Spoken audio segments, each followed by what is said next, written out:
Imaginez un super pétrolier moderne. C'est un léviathan d'acier de la longueur de plusieurs terrains de football, pesant des centaines de milliers de tonnes.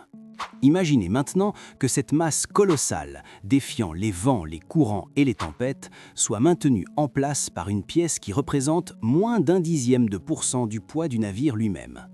L'ancre, symbole d'espoir, de stabilité et de salut. Nous la voyons sur les tatouages des marins, les armoiries des villes portuaires et les logos de grandes marques. Mais combien de fois nous arrêtons-nous pour réfléchir au fonctionnement exact de ce bloc de fer? Vous serez surpris d'apprendre que l'ancre seule ne retient presque jamais le navire. Le véritable secret d'un mouillage réussi réside dans la chaîne de l'ancre.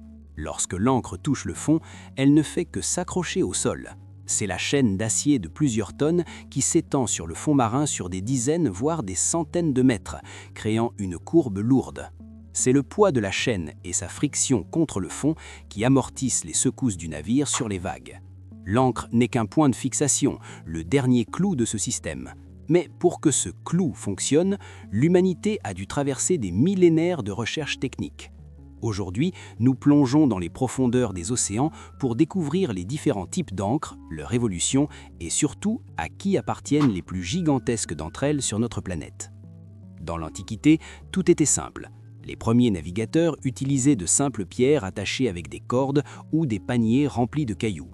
Mais les navires ont grandi et la pierre ne suffisait plus. Il fallait quelque chose qui ne se contente pas de reposer sur le fond, mais qui s'y enfonce. C'est ainsi qu'est apparue l'encre classique que nous connaissons tous par les images, l'encre à jas, aussi appelée encre de l'amirauté. Deux bras recourbés et une barre transversale, le jas, cette conception géniale fonctionnait parfaitement. Le jas forçait l'encre à se poser à plat sur le fond avec l'angle idéal pour qu'un des bras s'enfonce inévitablement dans le sol. Mais elle présentait un inconvénient majeur, elle était encombrante.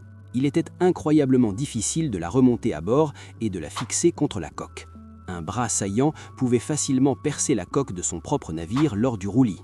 C'est pourquoi, à la fin du XIXe siècle, une révolution a eu lieu. L'Anglais William Hall a inventé une encre qui a tout changé. L'encre Hall est un bloc massif doté de deux pelles pivotantes sans aucune barre transversale. Lorsqu'elle touche le fond et que la chaîne commence à tirer, les pelles pivotent et s'enfoncent simultanément dans le sol. Surtout, lors de la remontée, elle peut être rentrée directement à l'intérieur de la coque du navire dans un conduit spécial appelé écubier. Aujourd'hui, presque tous les grands navires du monde utilisent des variantes de l'encre Hall.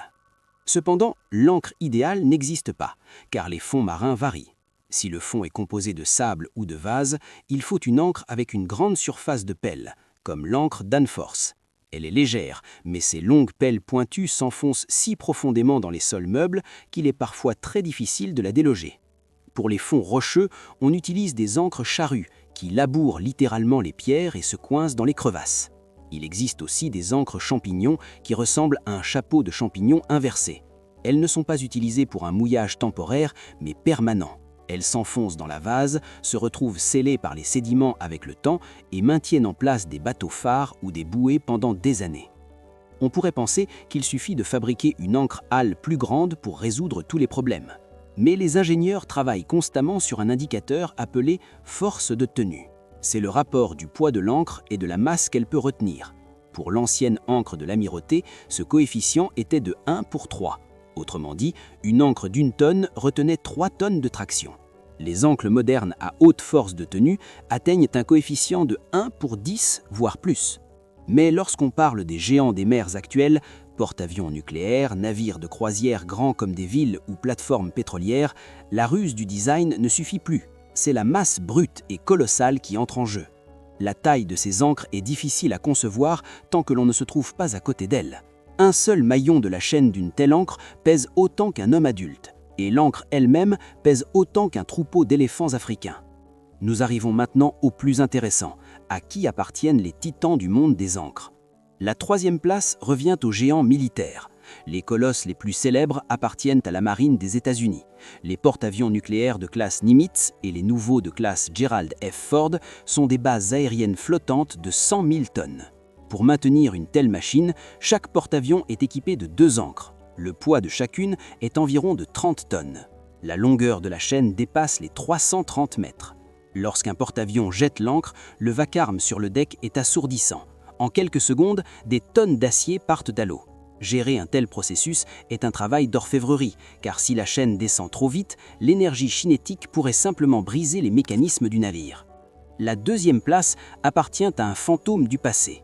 Pendant longtemps, le record absolu parmi les navires était détenu par le superpétrolier Knock Nevis, aussi appelé le Seawise Giant. C'était le navire le plus long et le plus lourd de l'histoire de l'humanité, avec 458 mètres de long et un déplacement de plus de 500 000 tonnes. Ce monstre avait besoin d'une ancre à sa mesure. Le poids de l'ancre du Knock Nevis était de 36 tonnes. En 2010, le navire a été envoyé à la casse, mais son ancre a été conservée comme un monument au génie technique. Aujourd'hui, ce géant de 36 tonnes et de 7 mètres de haut repose paisiblement à Hong Kong devant le musée maritime, attirant des foules de touristes. La première place est occupée par les titans industriels. Si vous pensez que 36 tonnes est une limite, vous vous trompez. Les plus grandes ancres du monde aujourd'hui n'appartiennent pas aux navires, mais à l'industrie offshore, aux plateformes pétrolières semi-submersibles ou aux navires poseurs de canalisation. Voici le Pioneering Spirit, le plus grand navire du monde pour l'installation et le démantèlement de plateformes marines. Il est si grand qu'il peut simplement s'approcher d'une plateforme pétrolière, la soulever tout entière et l'emporter. Il y a aussi les plateformes de forage en eau profonde. Elles ne peuvent pas faire tourner leur moteur en permanence pour rester sur place. Elles doivent être ancrées à des profondeurs de plusieurs kilomètres. Pour ce type de tâche, on utilise des ancres spécialisées, comme la série Stevpris MK6.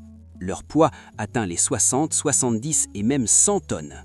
Une telle ancre n'est pas simplement jetée à l'eau, elle est descendue avec des câbles spéciaux et des remorqueurs d'assistance tirent dessus pour que les pelles de l'ancre s'enfoncent définitivement dans le sol, formant un bloc d'ancrage souterrain indestructible.